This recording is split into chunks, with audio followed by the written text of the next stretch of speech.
ay rated SPG. Striktong patnubay at gabay ng magulang ang kailangan. Maaaring may masiselang tema, lengguwahe, karahasan, sexual, horror o droga na hindi angkop sa mga bata.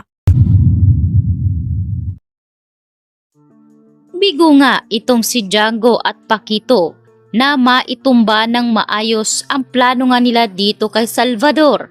Kaya naman hindi nakapagtimpi itong si Umali at pumunta ito sa ginintuang lupa.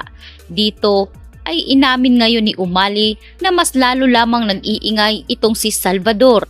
Kaya dapat umano ay binigyan nila ito ng leksyon na siguradong hindi nasasabit pa ang kanilang mga pangalan. Ngayon, ang mga kasamahan nga na nambugbog dito kay Salvador ay nasa presinto umano ang mga pangalan. Subalit, itong si Django ay tila nagyayabang pa dito kay Umali at sinabing masyado umanong maangas itong si Django. Wala naman itong binatbat. Agad na ngang umalis itong si Umali at hindi nga ito nagbigay ng bayad sa utos nga nila dito kay Paquito. Wala na ring nagawa itong si Paquito sapagkat yun talaga ang usapan. Habang itong si Samantha ay lasing na nga ito kung kaya't nagdesisyon na ang grupo na magkanya-kanya na ng uwi. Si Sebastian ay nagdesisyon nga itong ihatid si Sam sa kanila. Dito naman mabibigo si Ricardo na ibigay at ibenta sa iba ang lupa sa ginintuang lupa sapagkat nag-iingay na nga ngayon itong si Salvador hinggil nga sa nangyaring pambubugbog sa kanya sa ginintuang lupa sapagkat umano maaanghang ang kanyang mga sinabing katotohanan hinggil kay Ricardo Jacinto.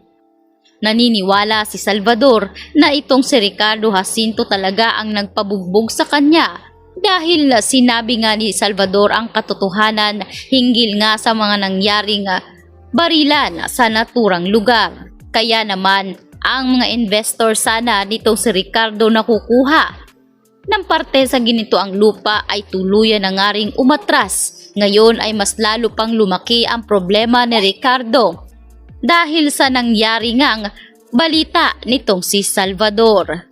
Sa kabilang banda, hindi nga nagpang-abot itong si Sam at Gabo sa kadahilanan na ayaw na nga rin ni Gabo na lumaki pa ang away. Kaya naman umatras sila at sinabing gaganti na lamang siya sa tamang pagkakataon. Lalo pat pinag-iinitan ngayon ni Gabo itong si Sebastian dahil ito umano ang nambugbog sa kanya.